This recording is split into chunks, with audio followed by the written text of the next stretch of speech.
sant yàlla sunu borom bu wér ni ko doyen doon waxee comme ci màggalu Touba lañ jógee. voilà ku li xel faw ñu. sa micro bi taal ko allez-y. waaw alhamdulilahi bil intihaay ñuy sant yàlla sunu borom bu wér.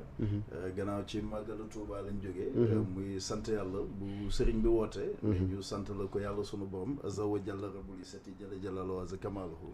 gannaaw bi ñu jullee ci ku tedd ki sayyidil awwalina wal axirin maanaam mu woote ngir ñu sant ci yàlla sunu borom ne képp koo xam ne mbégam sa mbég la nga sant la ko ci yàlla sunu borom kon li nga xam ne sunu borom dana ko dëxëñ ci cant ba ne ku sant ku ne ñu dolli la in shakartum la zidannakum yàlla nu ko yàlla defal ci barkeb sëriñ bi te boole ñu ko ñun ñëpp ak njaboot jëpp ñu fekke ko déwén yu bare bare lépp di fajub aajo ñuy santaat yàlla bu baax a baax ci teewaay bi ñu fi teew question bi nga ma laaj noonu nag par rapport ak en fait sortie wu kii nga xam ne mooy Thiat ci wàllu turu artiste am Cyril Touré donc je pense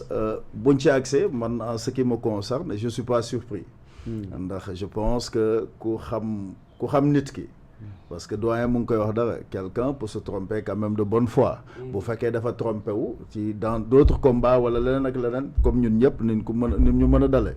mais quand même loo ci mën di dégg Thiat ku ko xam ci surtout ñun ñi depuis Kaolack kër gi bu Kaolack bañ naa ko nee na wal jooju Njaay laa amee foofu laa amee bac ñoom ñu ma dëkk Kasnack L2 ñoom ñu nekk Casaville donc depuis foofu loolu la jàllee aussi en 2011 bañ leen dalalee ca Baltimore yàlla dogal en fait Baltimore ci boppam ma defal leen en fait benn mémorandum boo xam ne kii jamono jooju ak fi ñu tolloon ci wàllu politique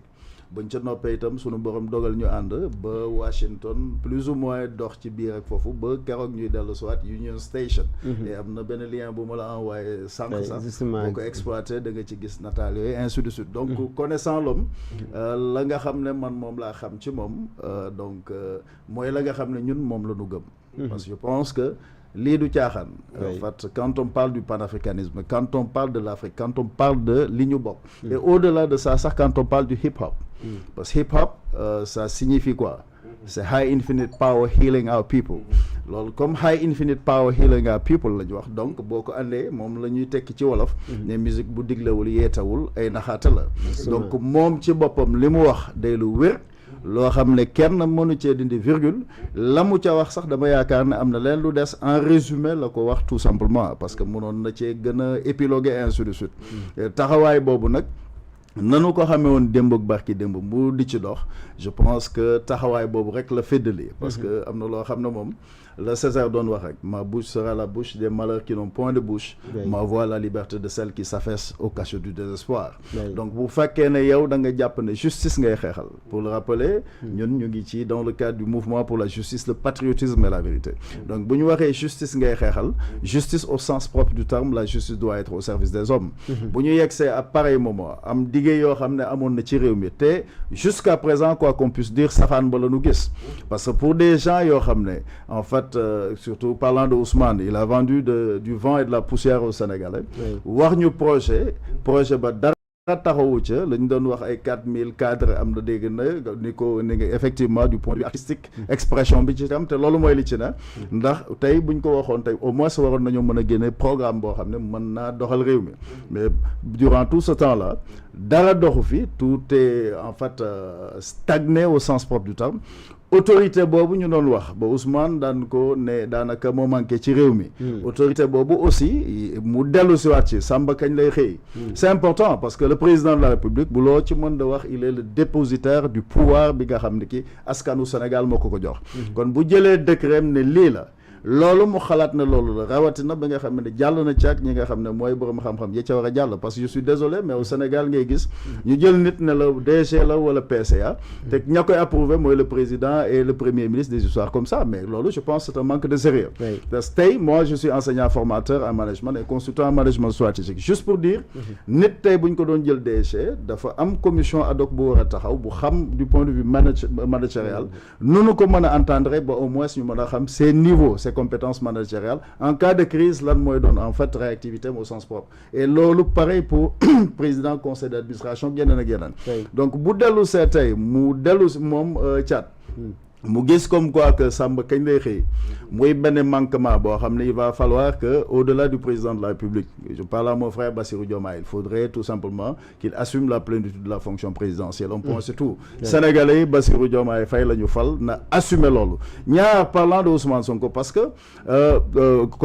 quoi qu'on puisse dire, la performance d'un gouvernement est strictement liée à la compétence du Premier ministre. Chef d'équipe bi nga xam ne moo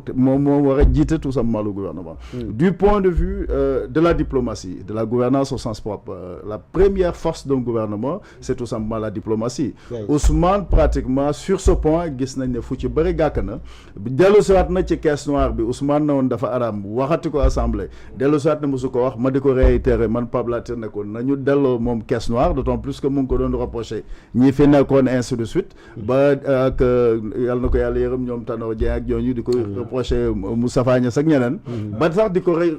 reproché ki nga xam ne légitimement moo war a yor caisse noire pour que xam li muy jëriñ muy le président de la République pour ñu dugal ko ci inondation bi. Donc en somme Thiat de son nom d'artiste quand même li mu def moom la ñuy xaar ci artiste moom la ñuy xaar ci artiste yëpp du tout simplement ñu def tout simplement ñoo xam ne lanu jàppe seen bopp mooy des suiveurs. C'est des gens qui doivent normalement du point de vue artistique aar boo ci nekkee da ngay doon nit koo xam ne da nga war di wane yoon di xalaat di gestu nangu aussi lépp loo xam ne ki métit la lu mu mën a doon plus ou moins loolu muy méttitu askan wi nga mën a taxaw wax ko ndax yow baatu askan wi nga li ngay wax sax mën nga ñàkk forcément mu nekk nag c'est opinion mais opinion wu sénégalais boo xoolee tey yow boo newoon ci jàmm rek n'est pas forcément la somme des intérêts individuels am na koo xam ne tey mën na wax ne moom amul problème moo xam la ko ñàkk am problème mais boo xoolee les sénégalais dans leur majorité les sénégalais souffrent. Cela est dû peut-être quelque part à un mauvais choix quand même démocratique et un mauvais choix en fait citoyen mais bu fekkee loolu la yàlla tudd puisque yàlla day génne leer ci lëndëm di génne lëndëm ci leer espérons tout simplement que à partir de ce moment bu ma doon tey Ousmane Sonko autant que Diomaye mais surtout Ousmane li Thiat wax dama koy dégluwaat parce que day résumer plus ou moins la situation et ñoom la ñu diggoon gor ca wax ja ñoo fi noonu ne dañuy criminaliser ñooñu maanaam doomu iblis yooyu ñoo waxoon ne dañuy criminaliser loolu jusqu'à présent nit ñi di leen xaar sàmm jikko ñu ngi ne xuñ fu ne ñu di fa wër ku jóg tey ne da ngay dem màggali Touba wala ngay dem gàmmu Tiwaawan wala nga mën a dem foo mën a dem boo toléré jarul ngay dem ndax bokkoo ca mbooloo ma un point c'est tout kon ku ko toléroon bu yeboo génn ca ndax loolu musiba naaru laay la lu leer laa lay wax donc Thiat daal il a fait son rôle d'artiste foofu te li mu wax en tant que citoyen moom la sénégalais bu ne ku normal en tout cas ci koo xam ne yow mun nga évaluer situation bi non pas ci sa bopp mais ci sénégalais yi seen bopp mais au-delà de sénégalais yi sax ñoom li ñu digga woon ndax tey mënuloo ñëw ne da ngay wàññi di wax panafricanisme jël gars yi avec le populisme la manipulation et l'imposture ñëw jël ay oto jël ay 50 millions plus ou moins di ko jënd ay oto loolu non sa ñaar juillet bii ñuy génn ñaata milliards am na ñu avancé sax plus ou moins ñu naan 576 milliards ci combien de millions de barils de pétrole au lieu d'avoir un programme national de gestion équitable des ressources du Sénégal au lieu pétrole beeg gaz beeg yooyu dellu ci sénégalais yi mën nañuy taaba ba yàlla baaxee ñu pétrole bañ na ko ba defaluñu ko sax ci kaw suuf si muy yàq suñu surface arable mu da dencal nañ ko ca biir géej ga ñu génne loolu ñu bëgg a gën a sonn nañ sonn woon laataa ñuy gis pétrole kon lan moo doon njëriñu pétrole bay génn président Macky Sall il a eu le mérite mu génn ba andi pétrole bi ne leen mu ngi ñëw ñu teg lépp ci ay jag leen ko li manqué ci réew mi un bon premier ministre parce que Diomaye pour terminer par ça Diomaye le président Diomaye a parlé de un premier ministre je veux un premier ministre super fort je suis désolé monsieur le président vous n'avez pas besoin d'un super ministre un premier ministre super fort vous avez besoin d'un premier ministre hyper compétent vous avez besoin de ministres compétents et de DG compétents et